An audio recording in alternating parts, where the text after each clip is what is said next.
Okay guys, so in this short video we're going to learn that what is going to happen if the country is running a current account deficit. Now a current account deficit has to be financed by an equivalent financial and capital account surplus, because the current account has to, your BOP has to balance, right? And for that the current account deficits have to be financed by the financial and capital account surplus. Now primarily we're going to be talking about the financial account surplus, because that is what will actually balance or finance the current account deficit, because the capital account is quite insignificant as far as the BOP is concerned. So imagine that you are your country, let's say Pakistan, has earned $7 billion in foreign exchange from exports, remittances and investment incomes, right? And this would be this is representing $7 billion of inflows of foreign currency, while we need to pay $10 billion for imports and whatever the interest payments that we have to do abroad, let's say, right? Now so basically outflows in this case are more than inflows, simple as that, right? So we have a shortfall of foreign currency of $3 billion. Now $3 billion is not exactly the value of your current account deficit, because deficits and surpluses, or simply the recording of the BOP and the values in the current account, are basically done in your PKR, that is domestic currency. But obviously for domestic, when you're talking about inflows, or when you're talking about credits taking place in current account, that's in domestic currency, but for that you earn foreign exchange, right?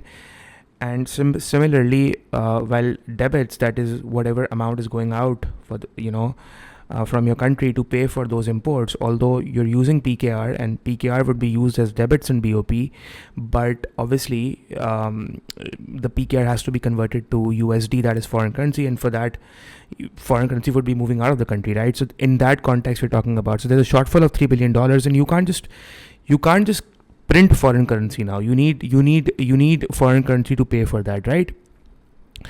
$3 billion shortfall. So what options does a country like Pakistan have? So for example, you need to get USD from abroad now, and what can you do? Obviously your government would need to sort of attract FDI, foreign direct investment. It needs to attract hot money inflows. It needs to sort of attract portfolio investment, or do some sort of an external borrowing if required from the IMF, because you need to get those dollars to pay for that shortfall.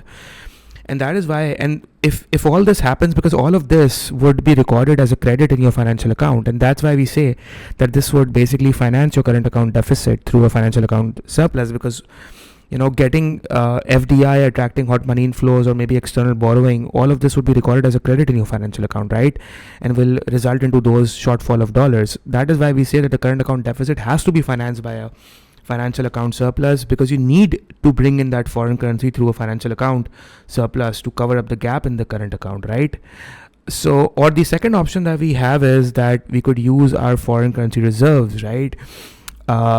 If we sort of have them, and let's say Pakistan is obviously running short of foreign currency reserves, we don't have those reserves. That is why we go to the IMF for that. But again, this topic is, there's a lot of depth involved here, and this is a short video. But my point to tell you guys is that it's actually, when we're saying that when we are using foreign currency to pay for our imports, obviously we are running shortfall of we're running short of that USD dollars, because there are more outflows as compared to inflows. So that has to be financed somehow, right? And if we use a foreign currency reserve, let's say if Pakistan already has dollars in its reserves, foreign currency reserves of the central bank or the state bank of Pakistan, it could use those to pay for imports and to pay for all the deficits on the current account. But the point is that this would put pressure on the foreign currency reserves. It would obviously deplete them, right? Now, I would leave this to you now. There's another system that is, if let's say, another question is, another economic theory says that if we have a certain type of an exchange rate system, it would automatically balance off the surplus, acting as an automatic stabilizer for the current account deficit, automatically financing it. So now this I would leave on to you guys to figure this out, that what sort of an exchange rate system would automatically finance the current account deficits without really needing a lot of foreign currency through attracting portfolio investment or FDI, right? So I would want you guys to answer in the comments, and let's meet in the comments. Until then, take care, guys.